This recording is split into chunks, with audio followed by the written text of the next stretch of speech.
नमस्कार, मैं Amrendra Tiwari all time public India पर आप सभी का स्वागत करता हूं। दोस्तों, झारखंड सरकार के महत्वपूर्ण फैसले का डेली अपडेट लेकर आपके समक्ष उपस्थित हूं। दोस्तों, एक वीडियो को बनाने के लिए उसके पीछे घंटों की रिसर्च होती है, लेकिन उसे जो है लगातार मैं आपको बताने के लिए उस पर करते रहता हूं। तो वीडियो को 70% से ज़्यादा लोग देखते हैं, लेकिन चैनल को अभी तक सब्सक्राइब नहीं किया है। तो उनसे रिक्वेस्ट है कि please all time public India को सब्सक्राइब कर लें, आपको डेली अपडेट्स जो है वो मिलती रहेगी।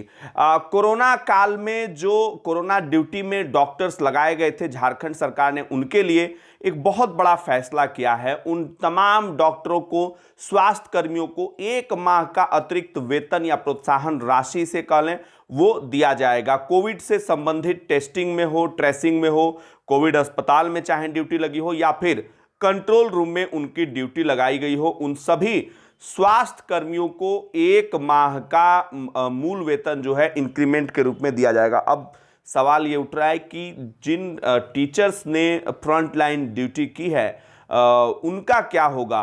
क्या उनको भी सरकार जो है आने वाले दिनों में कुछ खुशखबरियां दे सकती है? उम्मीद भले ही कम है, लेकिन उम्मीदों पर दुनिया जो है वो कायम रहती है। तो दोस्तों, यहां से जुड़ा हुआ जो भी अपडेट होगा जरूर हम अपने तमाम दर्शकों को बताएंगे। अब बात करते हैं कोरोना के संक्रमण की स्थिति के बारे में। राज्य के अंदर अगर कोरोना संक्रमण की स्थिति को देखें तो 60,416 जांच हुई और इसमें 478 नए संक्रमितों की पुष्टि पूरे झारखंड में हुई है। दोस्तों, अगर हम बात करें स्वस्थ होने वाले की संख्या के बारे में तो शुक्रवार को 1170 मरीज स्वस्थ होकर अपने घरों की ओर लौटे। वहीं पर 6832 एक्टिव केसेस जो हैं अभी राज्य के अंदर हैं, यानी कि एक्टिव केसेस की संख्या में कमी जो है वो देखी गई है। आने वाले दिनों में इससे जुड़ा हुआ अपडेट जो है हम लेकर आते रहेंगे। रांची की बात करें तो यहां पर 40 संक्रमण केस मिले। सबसे ज्यादा पूर्वी सिंहभूम से संक्रमण का केस मिला 102।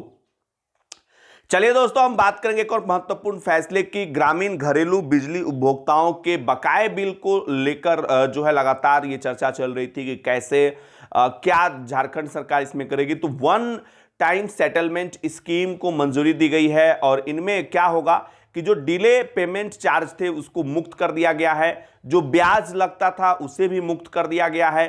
बकाया राशियों का भुगतान 4 किस्तों में कंज्यूमर जो है वो कर पाएगा। तो मुझे लगता है कि एक अच्छा प्लान है और खास करके ग्रामीण क्षेत्रों में जो घरेलू बिजली उपभोक्ता हैं उनको भी यह समझना चाहिए, उनको बिल जो है समय पर पूरा करना चाहिए। वहीं अगर उनकी मांग रहती है कि बिजली 24 घंटा उपलब्ध हो, तो ये बिजली अधिकारियों का भी कर्तव्य है कि जब वो बिल दें तो उनको इस एवज में अच्छी फैसिलिटी भी जरूर उपलब्ध कराई जानी चाहिए।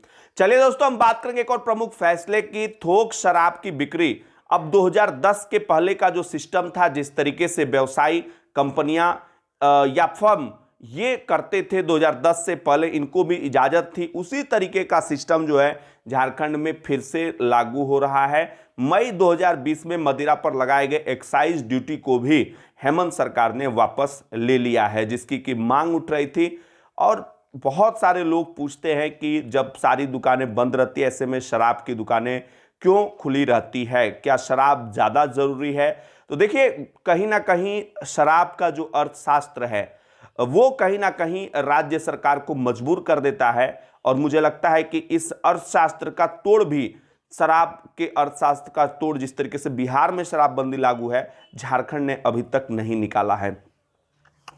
चलिए दोस्तों, हम बात करेंगे रिम्स के चिकित्सकों को 7वें वेतन के मान, जो वेतन मान होता है उसी से पुनरीक्षित वेतन मान में वेतन पुनरीक्षण की मंजूरी जो है वो दे दी गई है। यानी कि उनको 7th पे जो है वो एक तरीके से उनके वेतन में जुड़कर मिलेगा। और जहां पर दोस्तों सीटी स्कैन मशीन को लेकर पिछले दिनों हाईकोर्ट ने भी सवाल उठाया था कि झारखंड सरकार अब तक कर क्या रही है। सीटी स्कैन मशीन को लेकर लगातार मीटिंग पर मीटिंग हो रही है, लेकिन मशीन नहीं खरीदी जा रही है। तो मशीन खरीदने की नियमावली को शिथिल करते हुए siemens health care private limited का मनोनयन किया गया है। अब रांची के बड़े अस्पताल रिम्स में सीटी स्कैन मशीन जो है वो जल्द से जल्द आने का रास्ता हेमंत सरकार ने साफ कर दिया है। चलिए दोस्तों, हम बात करेंगे राज्य नोडल पदाधिकारी ए डोडे ने कहा है कि राज्य के सभी टीकाकरण केंद्रों पर ऑनलाइन रजिस्ट्रेशन जो कराकर आ रहे हैं उनको प्राथमिकता दिया जाए, क्योंकि उन्होंने ऑलरेडी ऑनलाइन रजिस्ट्रेशन कराया है। ये देखा जा रहा है कि ऑन द स्पॉट रजिस्ट्रेशन कराने वालों को जो है प्राथमिकता बहुत सारे सेंटर्स पे दी जा रही है, जिसके कारण कि जो ऑनलाइन रजिस्ट्रेशन कराकर यहाँ आ रहे हैं उनको काफी लंबा इंतजार करना पड़ता है। तो इसको लेकर जो है राज्य नोडल पदाधिकारी ने सभी सिविल सर्जनों को यह निर्देश दिया है कि जो ऑनलाइन रजिस्ट्रेशन कराकर लोग टीकाकरण के लिए आ रहे हैं उनको प्राथमिकता दिया जाए। चलिए दोस्तों, हम बात करेंगे जीवन के सामान्य करने की प्रक्रिया जो है पूरे झारखंड में मुख्यमंत्री हेमंत सोरेन ने एक तरीके से अनलॉक 1 के साथ शुरू किया था। इसको लेकर मुख्यमंत्री ने प्रोजेक्ट भवन में पत्रकारों से जब बातचीत की तो कहा कि आगे भी यह प्रक्रिया जो है वो जारी रहेगी। झारखंड ने बहुत ही बेहतर काम किया है।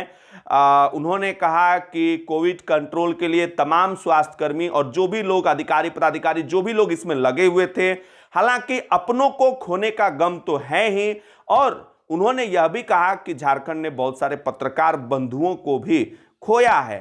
तो ये चीज है, अब देखने वाली बात होगी कि अनलॉक की प्रक्रिया जारी रहेगी। ऐसे में सवाल यह उठता है कि 10 तारीख को जो ये वाला अनलॉक 1 है वो जब खत्म होगा उसके बाद झारखंड सरकार किस तरीके के कदम उठाएगी जीवन को सामान्य करने के लिए, क्योंकि अब तो उद्योग धंधे और खास करके गरीबों तक सरकार की पहुंच जो है वो बड़ा इंपॉर्टेंट रहेगा। चलिए दोस्तों, 16 जिलों में राष्ट्रीय स्वास्थ्य मिशन की ओर से 44 ट्रूनेट मशीनें जो हैं वो दी गई है, और इस मशीन का मुख्य काम जो हॉस्पिटल्स में गर्भवती महिलाएं आ रही हैं, सपोज कीजिए अस्पताल में, या फिर डायलिसिस पेशेंट और इमरजेंसी के जो पेशेंट्स आ रहे हैं उनकी कोरोना टेस्टिंग जो है वो ट्रूनेट मशीन के माध्यम से कराई जाए। ट्रूनेट मशीन का रोल अपने आप में बड़ा है, और अभी आपने देखा पिछले दिनों जब गांव-गांव सर्वेक्षण हो रहा था तो जांच में बीपी और शुगर के ज्यादा मरीज मिले थे। 1 लाख से ज्यादा बीपी और 1 लाख से ज्यादा शुगर के मरीज। अब झारखंड सरकार ने फैसला किया, स्वास्थ्य विभाग ने, कि इनका इलाज भी कराया जाएगा, क्योंकि ये तो एक सर्वेक्षण में बीमारी पकड़ में आई। अब इनका इलाज कराने के लिए तमाम सिविल सर्जनों को निर्देश दिया गया है, आदेश दिया गया है, और पूरी डेटा जो है उसको मुहैया कराया गया है, कहां पे किस तरीके से बीपी और शुगर के मरीज मिले हैं। तो झारखंड में एक बृहद स्वास्थ्य का मापदंड जो है वो तैयार है, और उनका इलाज भी कराने का प्रयास जो है वो किया जाएगा। चलिए दोस्तों, हम बात करेंगे एक और प्रमुख फैसले की। टीएससी को लेकर काफी विवाद था। पहले आपने देखा टीएससी गठन को लेकर जब फाइल राजभवन गई थी तो राजभवन ने 2 बार फाइलों को वापस कर दिया। अब इसमें राजभवन की भूमिका को ही समाप्त कर दिया गया है। जनजातीय परामर्शदात्री परिषद यानी कि टीएससी, जिसकी की बड़ी जिम्मेदारी होती है जनजातीय समाज के लोगों के उत्थान और कल्याण के लिए, इसका गठन जो है वो जल्द होगा। नई नियमावली को अधिसूचित कर दिया गया है। 1 उपाध्यक्ष, 1 अध्यक्ष और 18 सदस्य होंगे, जिसमें कि 15 सदस्य जनजातीय विधायक होंगे और 3 सदस्य जो है वो विधायक नहीं होंगे। तो 3 सदस्यों को जो अलग से शामिल किया जाएगा, उनको जानकार जो जनजातीय मामलों के होंगे उनको शामिल किया जाएगा। चलिए दोस्तों, फिलहाल के लिए इतना ही, लेते हैं आपसे इजाजत। फिर मिलेंगे नए अपडेट के साथ। जाते जाते आपसे अपील कि आप वीडियो को ज़्यादा से ज़्यादा शेयर भी कर दीजिए, और हर दिन जो है लगभग 9 बजे के आसपास ये अपडेट आ जाती है, तो ज़रूर देख लिया कीजिए। और सबसे इंपॉर्टेंट चीज़ कि चैनल को सब्सक्राइब भी कर लीजिए। बहुत बहुत शुक्रिया आप सभी का।